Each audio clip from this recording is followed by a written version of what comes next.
camarade secrétaire général, porte-parole du parti, chers camarades représentants l'UDTCI, camarades secrétaires nationaux, et vous tous, membres des différentes instances du parti, qui avez accepté de participer pendant ces 2 jours à ces réflexions sur le programme de gouvernement du Front populaire ivoirien. Je voudrais d'abord vous remercier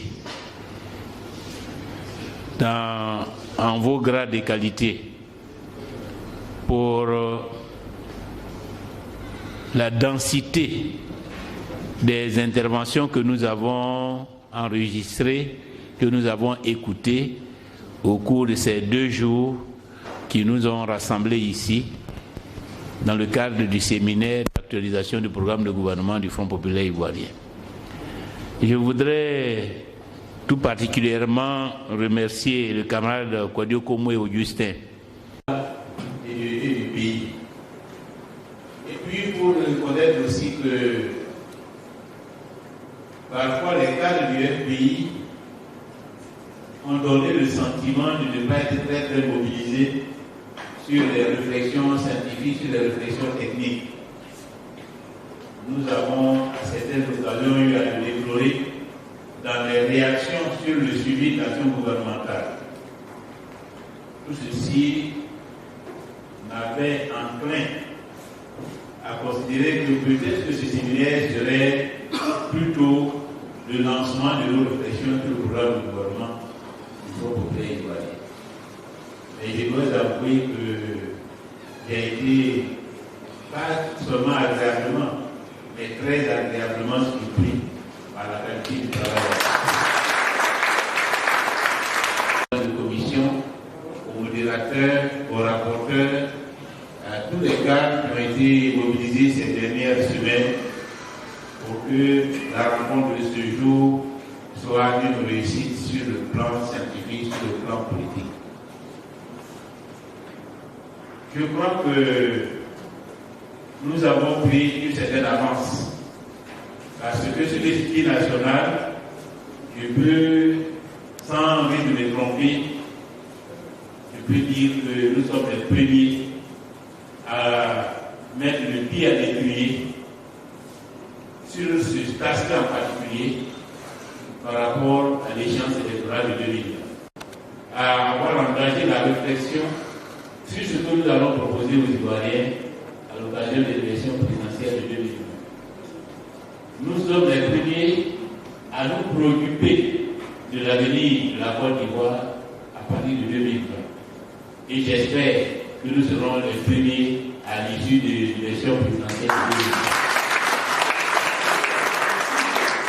En tout cas, je voudrais dire à nos compatriotes, à travers vous, que le Front populaire ivoirien est prêt.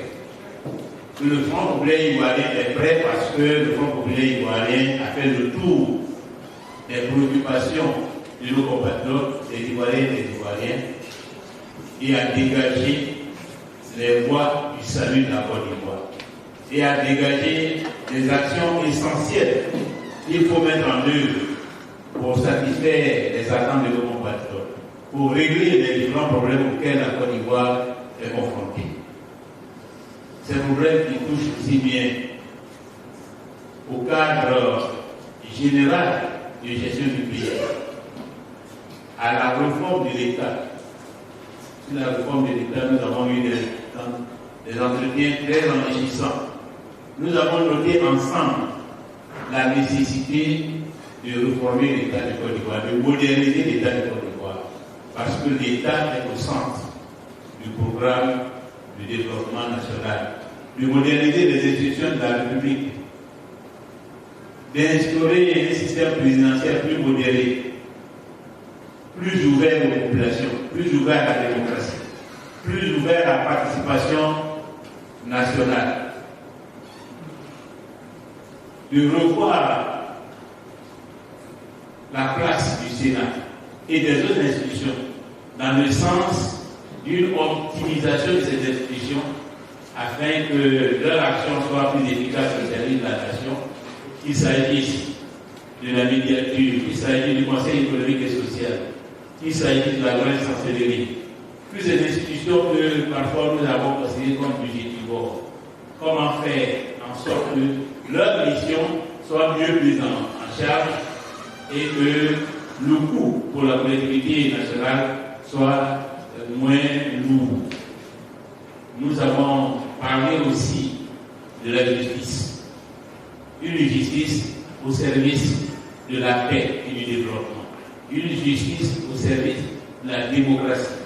Une justice au service de l'économie nationale. Au service de l'environnement des affaires. Mais une justice aussi qui préserve les droits de l'homme à travers une politique pénitentiaire plus humaine qui permet à la Côte d'Ivoire de tourner le dos aux arrestations arbitraires, aux détentions abusives qui constituent aujourd'hui le lot de beaucoup de détenus. Mais nous avons parlé aussi de l'administration. Comment bâtir une administration performante, une administration de développement, dans laquelle les fonctionnaires seront prioritairement au service du développement national et dont l'action sera jugée et appréciée à leur mérite. Une administration où les hauts cadres de l'État ne seront pas les otages des régimes au pouvoir, comme c'est à l'heure actuelle, où ils sont tous contraints d'adhérer au RHDP au risque de se retrouver au chômage. Nous avons aussi parlé de l'économie, parce que la Côte d'Ivoire a beaucoup de défis à relever dans le domaine de l'État, mais surtout dans le domaine des infrastructures, dans le domaine de la création d'emplois, dans le domaine de la modernisation sociale, dans le domaine de la préservation de l'environnement et de l'écologie. Dans tous ces domaines, nous aurons à mobiliser des moyens financiers particulièrement importants. 2020 sera une économie exsangue, parce que le régime de M. Alassane Ouattara n'a pas modernisé l'économie ivoirienne. Le régime de M. Alassane Ouattara s'est contenté d'emprunter pour dépenser, d'emprunter pour entretenir la corruption, d'emprunter pour entretenir les classiques au pouvoir. À telle enseigne qu'à l'heure actuelle, il a reconstitué la dette publique qui était de 2000 milliards à la fin au début de l'initiative PPTE et se retrouve aujourd'hui à plus de 10 000 milliards. Elle explose les recettes fiscales, c'est-à-dire les retombées pour l'économie ivoirienne baissent. Nous aurons donc à éviter une situation difficile. On fait peu d'imagination pour créer la richesse. Une richesse qui sera d'abord le fruit du travail de nos compatriotes. Pour cela, nous avons des propositions pertinentes et audacieuses qui tournent autour de mettre les Ivoiriens au travail. Aujourd'hui, seulement 10% de la population active est véritablement au travail au service du développement de la population. 90% des actifs, soit près de 8 millions d'Ivoiriens, sont dans l'informel et gagnent moins de 50 000 francs par mois. Ce sont ceux-là qui constituent la force sur laquelle nous allons nous appuyer pour redresser la Côte d'Ivoire et pour bâtir une économie performante. Nous ferons en sorte que ces 8 millions d'Ivoiriens soient dans l'économie moderne, soient de l'informel, qu'ils soient assistés à tout point de vue par l'État, de manière à ce qu'ils apportent une contribution significative au redressement national, à la création des richesses, à alimenter le budget de l'État de manière à ce que dans tous les domaines, qu'il s'agisse de l'éducation, de la santé, de l'emploi, des logements, de l'électricité et de l'eau potable, la Côte d'Ivoire ait les ressources nécessaires pour aller au-devant des attentes de nos compatriotes. Mais nous avons justement parlé du social et nous avons parlé des infrastructures. Dans le domaine social, le constat que les observateurs nationaux comme internationaux font, c'est que le social a été le parent pauvre de la politique nationale sous l'ère de M. Alassane Ouattara. Que l'école est sinistrée, que nos hôpitaux sont devenus des mouroirs, qu'il n'y a aucune politique pour le logement, que ce sont les déguerpissements sauvages qui sont servis aux populations ivoiriennes, que toutes les voies sont dégradées. Et malgré ce qu'on nous montre, cela ne constitue que la face visible d'un grand iceberg de voies dégradées à travers la Côte d'Ivoire. Qu'il n'y a pas de politique pour le transport ferroviaire, qu'il n'y a aucune politique pour le transport maritime, il n'y a aucune politique pour le transport fluvio-lagulaire, aucune politique pour le transport aérien. Ce sont tous ces défis-là que nous devons relever, à commencer prioritairement par le transport routier. Comment construire plus de 5000 km de nouvelles voies bitumées? Comment désenclaver tous les centres de production? Comment relier tous les chefs-lieux de département et de sous-préfecture? Comment faire en sorte que la Côte d'Ivoire soit reliée à l'ensemble des pays de la sous-région afin qu'elle soit un véritable pôle économique pour toute la sous-région? Ce sont là les défis que nous avons décidé de relever ensemble à travers le programme que nous avons adopté pour les infrastructures. Et au niveau social, l'éducation nationale, nous savons tous que de nombreux enfants n'arrivent pas à aller à l'école, faute d'infrastructures, faute d'enseignants, faute de ressources pour les parents. Il s'agit pour nous d'aller et de faire en sorte que l'école soit le creuset de la construction nationale. Que nos enfants que nous mettons à l'école soient les ressources, les principales ressources sur lesquelles nous allons nous appuyer pour le développement national. Pour cela, il faut que tous les enfants en âge d'aller à l'école puissent accéder à une école. Que le taux de scolarisation, nous puissions atteindre les 100% que l'on observe dans les pays émergents. Car on nous sert d'émergence, mais alors que nous sommes à quelques mois de 2020, aucun signe de l'émergence n'est perceptible. Sur ce chapitre encore, nous avons été roulés dans la farine par M. Alassane Ouattara, mais les Ivoiriens ne doivent pas désespérer, parce que le Front populaire ivoirien est prêt à relever ce défi-là et à faire en sorte que leurs enfants trouvent leur place à l'école, qu'ils ne soient pas obligés de s'appauvrir, de s'endetter pour pouvoir éduquer les enfants. Que la démocratie, l'État de Côte d'Ivoire sera à leur côté, afin que l'avenir de leurs enfants soit assuré. Et que lorsqu'ils vont sortir de l'école, parce qu'ils auront toutes les chances d'aller jusqu'au cycle universitaire, ils puissent trouver des emplois qui leur permettent, eux aussi, de s'occuper de la vieillesse de ceux qui les ont mis au monde. Dans le domaine de la santé, nous savons tous que le système sanitaire est abîmé, que tous les CHU d'Avignon sont en train de fermer, parce qu'ils sont tous dégradés.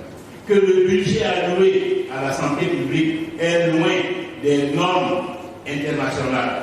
L'engagement que nous avons pris, c'est d'améliorer substantiellement le financement de la santé. De considérer que la santé est la première ressource humaine pour les hommes qui doivent produire le développement.